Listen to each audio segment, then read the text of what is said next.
Hi guys, ఎలా ఉన్నారు? మరో ఇంట్రెస్టింగ్ వీడియోతో మళ్ళీ మీ ముందుకు వచ్చాను.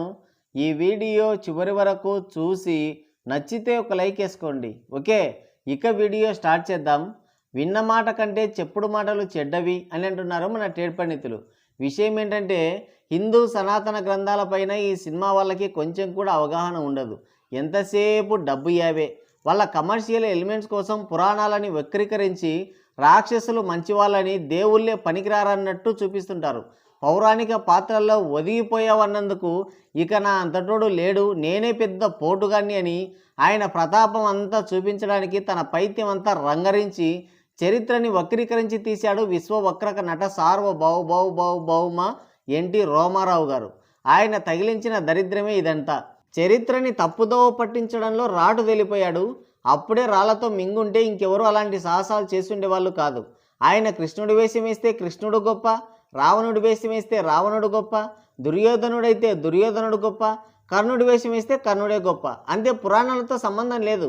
లోకకంటకులైన రావణుణ్ణి, దుర్యోధనుణ్ణి, కర్ణుణ్ణి గొప్పవాళ్ళని చేసిన మహాత్ముడిన రవితేజంగులం లాంటి హీరోలు కూడా నేను రావణుని ఫ్యాను, సిచ్ చేయకుండానే గిర్రున తిరుగుతున్నాడంటే అది రామారావు రుద్దిన పైత్యమే. నటనలో ఎంత గొప్పవాడో చరిత్రని వక్రీకరించడంలో కూడా అంతే గొప్పవాడు. ఇప్పుడు ఈ కర్ణుడి విషయానికి వస్తే సపరేట్ ఫ్యాన్స్ అసోసియేషనే ఏర్పడింది. ఆ అసోసియేషన్లో వార్డు మెంబరే మన నాగాశ్విని అన్నయ్య. కల్కి అనే ఒక చండాలం తీశాడు. దాంట్లో కర్ణుడు, అశ్వత్థామ జిగిరి దోస్తులు అన్నట్టు, అర్జునుడి కంటే కర్ణుడు చాలా గొప్పవాడన్నట్టు చూపించాడు. వీరాది వీరులు రాజ్యం వెళ్ళిన ఈ వేదభూమిలో ఇప్పుడు చౌట సన్నాసులు ఎక్కువైపోయారు. అందుకే కల్కి సినిమా హిట్ అయింది, 1000 కోట్లు రాబట్టింది. అందుకే పార్ట్ 2లో కర్ణుడిని వీర లెవెల్లో ప్రజెంట్ చేయడానికి తుత్తరపడుతున్నాడని విశ్వసనీయ సమాచారం. కర్ణ ఫ్యాన్స్ అసోసియేషన్లో ఇప్పుడు వార్డ్ మెంబర్గా ఉన్నాడు కదా, అధ్యక్ష పదవికి పోటీ చేస్తాడేమో. మొన్న అయ్యగోరి లెమన్ సినిమాని భారతానికి లింక్ చేశారు కదా, అందులో శివాజీ అంగుళం క్యారెక్టరు కర్ణకి రెఫరెన్స్ అంట. ఆ క్యారెక్టర్ని డీటెయిల్గా గమనిస్తే వ్యాస మహాభారతంలో కర్ణుడి క్యారెక్టర్కి 100% సూట్ అవుతుంది. లెమన్ సినిమాలో శివాజీ అంగుళం ధర్మరాజు అయిపోయి గొప్పడు అనిపించుకోవాలనే ఆరాటంతో విలన్ గాడు చేసే పాపాల్లో పాలు పంచుకుంటాడు. సేమ్ మహాభారతంలో కర్ణుడు అంతే, అర్జునుడి కంటే వీరుడు అని పిలిపించుకోవాలన్న ఆరాటంతో దుర్యోధనుడి పంచన చేరతాడు. ఆ డీటెయిలింగ్ చూసి ఒక నెటిజన్, కర్ణుడి స్వభావం ఇది, కర్ణుడిని చూపించాల్సిన పద్ధతి ఇది, నువ్వున్నావెందుకు, తెల్లనివన్నీ పాలు నల్లనివన్నీ నీళ్లు అన్నట్టు నీ అరాకొర జ్ఞాన ప్రదర్శన చేశావు అని నాగాశ్విని అన్నయ్యని ట్యాగ్ చేశాడు ట్విట్టర్లో. దానికి నాగాశ్విని అన్నయ్య, నేను సినిమాటిక్ లిబర్టీ తీసుకున్నాను, అది మహాభారతంలో లేదు, ఇదంతా కల్పితం అంటే అయిపోయేది.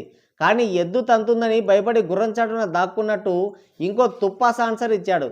నేనేం చేస్తున్నానో నాకు తెలుసు, నీకు తెలియకుంటే అవివేకం డెబ్బలై రచించిన మహాభారతం చదువు, లేకుంటే పోయి గూగుల్లో చదువుపోని సలహా ఇచ్చాడు ఈ అపరమేధావి.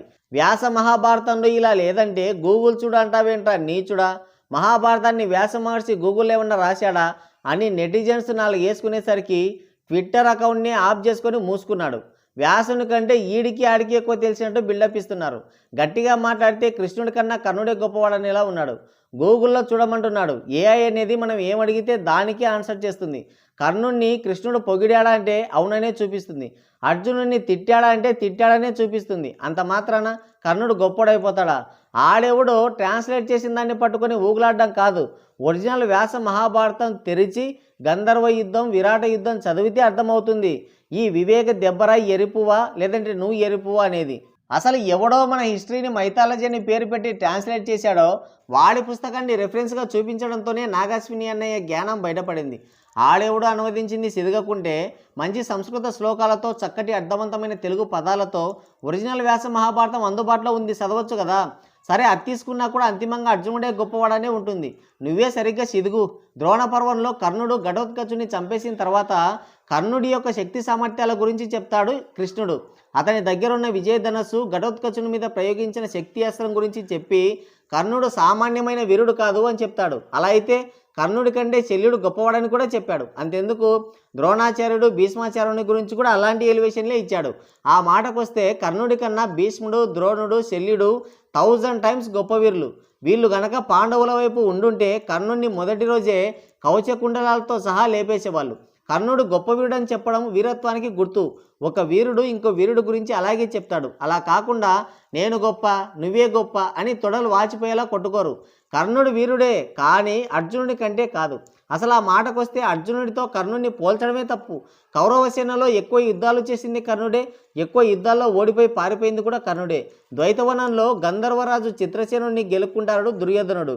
పెద్ద పోటుగాల్లాగా కర్ణుడు వచ్చి యుద్ధం చేస్తాడు. వాళ్ళ దివ్యాస్త్రాల దాడికి తట్టుకోలేక అక్కడి నుంచి పారిపోతాడు కర్ణుడు.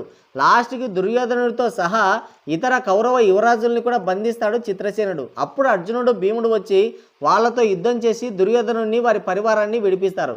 ఇదొకటి చాలు కర్ణుడు ఎంత వీరుడో చెప్పడానికి. నాగశ్విని అన్నయ్య చరిత్ర తెలుసుకో ఫస్ట్. ఆ కల్కి సినిమాలో నువ్వు చూపించిందే ఒక శుద్ధ అబద్ధం. మళ్ళీ దానికి ఏదో కవరింగ్ ఒకటి. ఎవడో పబ్లిష్ చేసిన దాన్ని పట్టుకొని ఊగులాడడం కాదు. అసలు మహాభారతాన్ని చదువు ఫస్ట్. విన్న మాట కన్నంత నమ్మదగింది కాదు. వ్యాస మహాభారతంలో ఏముందో అది చెప్పు. ఎవడో తుప్పాసగాడు సినిమాల్లో సీరియల్స్లో కర్ణుడు పెద్ద పోటుగాడని చూపిస్తే అది చెప్పాకు.